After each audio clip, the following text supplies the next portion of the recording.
importante nessas discussões e na organização da categoria dos professores, no sentido de ter uma entidade que efetivamente agia e organizava a categoria como sindicato, promovia negociações, influía em propostas para o setor educacional, se reunia no âmbito dos governos estadual, federal e municipal na defesa dos seus princípios, e era natural que, após a Constituição, ela pleiteasse se enquadrar como entidade sindical, uma vez que esse direito havia sido incluído na Constituição.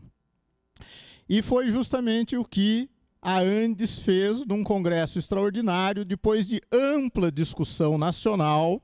num processo que durou vários meses, fazendo a discussão em todas as instituições de ensino superior do país, onde existiam núcleos ou associações docentes ligadas à Andes, da conveniência ou não de nós nos transformarmos em sindicato nacional. Esse processo de discussão culminou com um congresso que permitisse efetivamente trazer para um determinado local a discussão feita de forma democrática em todo o país, e nesse congresso as delegações aprovaram as modificações do Estatuto da Andes para que ela se transformasse em Sindicato Nacional dos Docentes das Instituições de Ensino Superior. Ato contínuo, aprovado isso no Congresso, o Andes, o recém-criado Sindicato Nacional dos Docentes das Instituições de Ensino Superior, solicitou o seu registro em cartório, como prevê a legislação, e o registro foi concedido. Nessa época, como havia ainda no clima da Constituinte um clima nacional que privilegiava o avanço democrático que havíamos conquistado na Constituinte, havia também o entendimento de que bastaria uma entidade ter o registro em cartório para exercer na plenitude as prerrogativas sindicais recém-atribuídas a quem solicitasse pela Constituição. E justamente por conta desse entendimento, na época, várias entidades que representavam setores da educação, particularmente no campo do ensino privado e mais especificamente no âmbito do ensino fundamental e médio, questionaram na Justiça o registro sindical concedido por um cartório cível ao Andes Sindicato Nacional. Enquanto esse questionamento na Justiça tramitava, o Andes, com o registro obtido, solicitou, como previsto era pelo Ministério do Trabalho na época,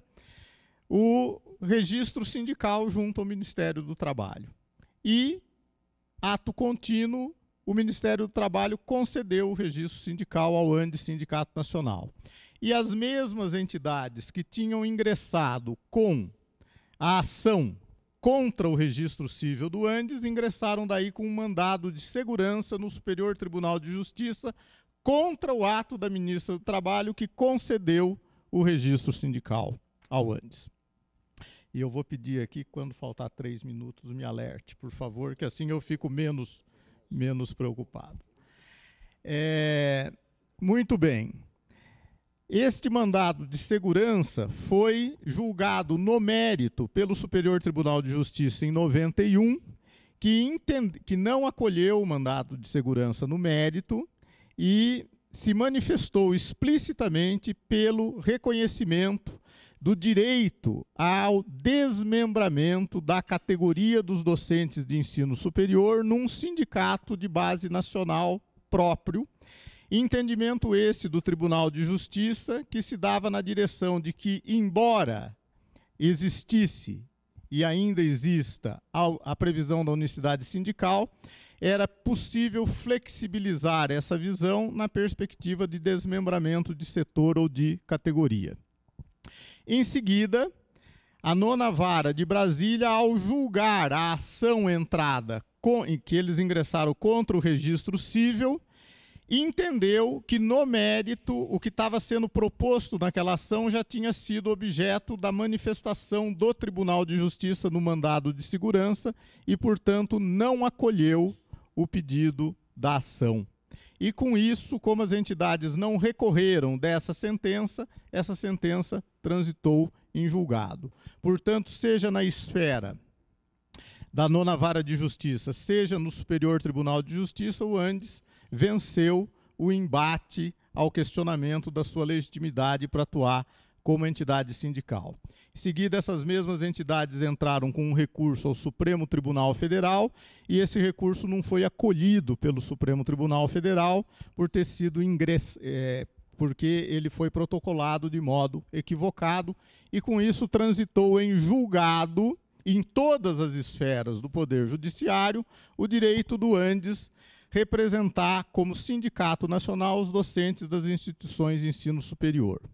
E a partir daí vem uma longa história que eu vou resumir aqui, mas que mostra o quanto o governo brasileiro, os sucessivos governos brasileiros, passaram a se distanciar de certas premissas constitucionais que previam a liberdade de organização sindical e a não ingerência do Estado na organização sindical. Mesmo Andes tendo vencido todas as etapas na justiça dos questionamentos postos, o Ministério do Trabalho, esgotada a deliberação do Supremo Tribunal Federal em 95, só veio a publicar o registro sindical do Andes novamente em 2003. Ou seja, 8 anos após o trânsito em julgado em todas as esferas do Poder Judiciário. E isto porque ele foi procurando postergar assumir aquilo que estava na sentença, ao não incluir o nosso registro no Cadastro Nacional de Entidades Sindicais, que é uma coisa cartorial do Ministério do Trabalho. Muito bem. Após ter publicado o nosso registro sindical em 2003, fazendo menção explícita na publicação do Diário Oficial de 26 de agosto de 2003, às sentenças transitadas em julgada no Superior Tribunal de Justiça e no Supremo,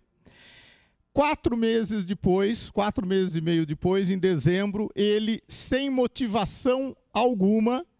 suspende o registro sindical e faz publicar novo despacho no Diário Oficial, suspendendo administrativamente o registro sindical do Andes, sem ter instaurado qualquer processo para tanto, sem ter avisado o Andes Sindicato Nacional, sem ter dado a sua justificativa para isso, e nós não temos dúvida nenhuma que a justificativa foi política. Nós não tivemos alternativa, entramos com um mandado de segurança contra o sobrestamento, ganhamos a liminar do mandado de segurança, mas daí as entidades que haviam contestado o registro sindical do Andes no início dos anos 90 e não haviam contestado a publicação em 2003, ingressam com um agravo de instrumento contra a liminar que reestabeleceu o registro sindical do Andes. E daí uma decisão monocrática de uma juíza federal, ao arrepio de todos os procedimentos processuais formais, deu uma sentença favorável ao Ministério do Trabalho de que ele poderia ter feito a suspensão, uma vez que, no entendimento dela, no mérito, o nosso direito ao registro sindical não havia sido decidido. Isto ao arrepio da certidão do Superior Tribunal de Justiça no processo, dando conta de que, no mérito, a questão havia sido decidida. E essa questão se arrasta, então, desde então no Judiciário, porque em 2004, a reforma do Judiciário transferiu da competência da Justiça Civil Federal para a Justiça do Trabalho a discussão desse tipo de pleito. E se nós tínhamos convicção que sairíamos vitoriosos no Superior Tribunal de Justiça por conta da decisão anterior, ao ir para a Justiça do Trabalho, o processo foi reiniciado. E, portanto, nós não temos perspectiva a curto prazo de decisão nesse sentido. Para procurar concluir a minha fala e dar espaço para o debate, eu acho que esse histórico mostra com clareza os mecanismos, muitas vezes absolutamente enviesados, que o Estado tem nas suas mãos para procurar interferir na organização de um determinado